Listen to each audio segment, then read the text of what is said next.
Hola, ¿qué tal amigos? Bienvenidos al año 2024. Regresamos a las efemérides y a los datos curiosos de la música y en este 2024 vamos a hacer un compendio de lo que fue el año 1984, que para mí personalmente fue el mejor año de la música, un año que tuvo una música bárbara y eso lo iremos comprobando a través de distintas entregas durante todo este año. Pero para empezar este 2024 vamos a celebrar el cumpleaños hoy, 9 de enero, de Jimmy Page. Jimmy Page es el guitarrista o fue el guitarrista de los Led Zeppelin hasta que se acabó la banda en 1983. Oficialmente se acabó en 1983. Él nació un día como hoy en Middlesex, en el Reino Unido. Estuvo con los Yardbirds, con los New Yardbirds y, por supuesto, con Led Zeppelin, el guitarrista principal de Led Zeppelin desde 1968 hasta que se acabó la banda en el 83. En el año 84 tuvo una agrupación que se llamó The Honey Drippers, que sacaron un solo álbum en 1984. Más adelante vamos a hablar de eso. Por ahora celebramos los 80 años de vida del gran Jimmy Page. Por otra parte, vamos a hablar de un álbum que se lanzó el 9 de enero de 1984. Se lanzó el disco 1984 de la banda Van Halen.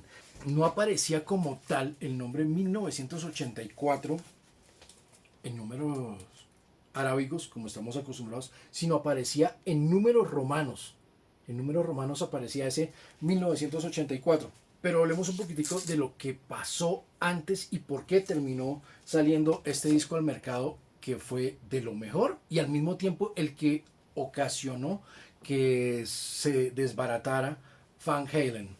Ellos ya han tenido éxitos por allá en 1981 con el álbum Fair Warning. Tuvieron un par de sencillos.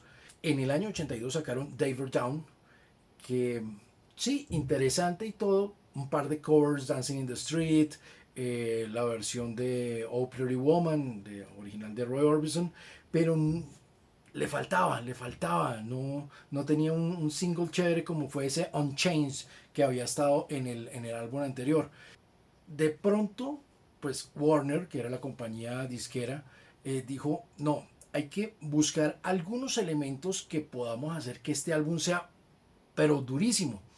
Entonces se sentaron David Lee Roth, el productor, Ted Templeman y Eddie Van Halen y empezaron a hablar de lo que podría tener este disco, qué podía ser los elementos para que fuera un éxito. El primero, tener que tener un single, por lo menos uno, que fuera un sencillo, pero que fuera un hit. Canciones que pudieran sonar en la radio, que volvieran a tener un disco firme, ¿no? La segunda era romper la imagen que tenía Eddie Van Halen como un virtuoso de la guitarra, que sí lo era. Tan virtuoso era que había sido llamado por Michael Jackson para que hiciera el solo de guitarra en la canción Beat It de su álbum, el álbum más vendido de la historia, Thriller. Y lo hizo también que no hizo lo que Michael Jackson quería, sino que hizo tres tomas distintas para el solo de guitarra de Beat It, y una de ellas fue la que quedó definitiva. Entró, no hizo lo que quería Michael, hizo lo que él pensaba, sentía, y bueno.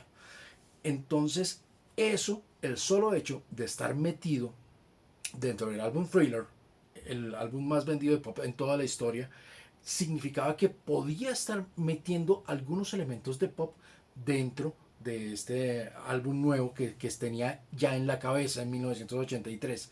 El tercer elemento, pues ya como tal, era que quería meter algo distinto.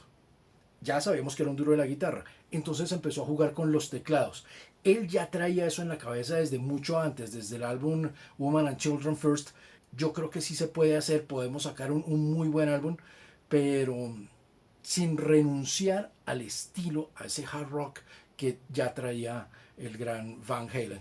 El problema con los teclados era que ya lo había propuesto varias veces y siempre se lo rechazaban. Siempre le decía, especialmente de Billy Roth, le decían, no, que vamos a meter teclados acá, esa vaina no funciona. Entonces empezaron a trabajar en un proyecto bien interesante que era meterse en el estudio y empezar a darle vueltas a lo que iba a ser este nuevo trabajo. Eddie Van Halen tenía sus propios estudios. Él había creado en Los Ángeles un estudio que se llamaba 5150. Además, un dato curioso, es la denominación en clave que utiliza la policía en California como código para identificar a un enfermo mental violento que se evadió de su centro psiquiátrico. Él había hecho este estudio, el 5150, allá en Los Ángeles. Allá estaba grabando, se sentaron a trabajar en el nuevo disco. La producción estaba con Ted Champleman nuevamente. Pelearon mucho otra vez por el tema de guitarras, teclados, que tanto vamos a meterle a esto, que si va a ser más comercial, que si va a ser más rock, en fin. Sin embargo, ellos estuvieron trabajando entre la primavera y el verano de 1983 en este disco allá en los estudios, como les decía, pero hubo una canción que no se hizo en ese periodo. Fue una canción que ya desde mucho antes, 1980-81, tenía la melodía metida Eddie Van Halen con los teclados en la cabeza, pero siempre había sido rechazada, como les había dicho. Cada vez que la proponía Eddie Van Halen, especialmente David Lee Roth, le decía, no, esto no nos sirve, no, que esto no es. Hasta que por fin aceptó y dijo, bueno, pero yo escribo la letra. Y cogió, según cuentan varias biografías del grupo, estaba presenciando una estremecedora escena en la cual un hombre estaba a punto de suicidarse, se había puesto en una cornisa de un edificio y él simplemente le decía, go ahead and jump. A ver, para adelante, hermano, salte.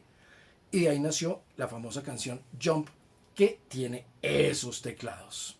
Otro datico curioso, en otra de las canciones del álbum Panama, se oye un pedacito en el que hay una motocicleta acelerando. Realmente era el sonido del motor del Lamborghini Miura S del mismo Eddie Van Halen. Él estaba jugando con su carro. Y lo metieron ahí, ¿por qué? Porque es que a él le encantaban los carros, había visto, y por qué se llama Panamá la canción, además, él había visto unas carreras en Las Vegas y ahí había visto un conductor que se hacía llamar Panama the Shadow. Y de ahí nació la idea para hacer Panamá.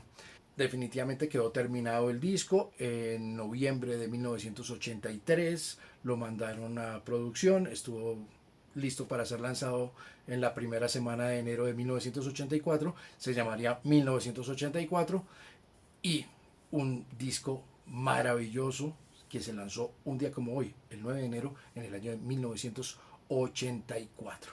El álbum fue tal vez el más exitoso que tuvo Eddie Van Halen, pero tuvo serios problemas por el conflicto que hubo entre David Lee Roth, Eddie Van Halen y el productor Champleman. No alcanzó el número uno de álbumes en los listados porque sencillamente Michael Jackson estaba arrasando completamente entre lo que fue 1983-84, arrasó en los primeros lugares con su Thriller. Eso lo hemos sabido de toda la historia. Pero quedó confirmado como un monstruo de la guitarra. Jugó deliciosamente bien con ese intro de la canción 1984, la primera canción del lado A, donde, no sé, estuvo poseído por Rick Wakeman, por Keith Emerson, jugando con los teclados antes de arrancar ese jump. Canciones muy buenas como Girl Gone Bad, como House of Pain, como I'll Wait, también es muy buena. Es un álbum de esos infaltables. A pesar de ser un álbum corto, apenas dura 33 minutos, es un álbum que usted tiene que tener en su colección. Muy bien, eso es todo lo que tengo para contarles por el día de hoy. Espero que me acompañen pronto.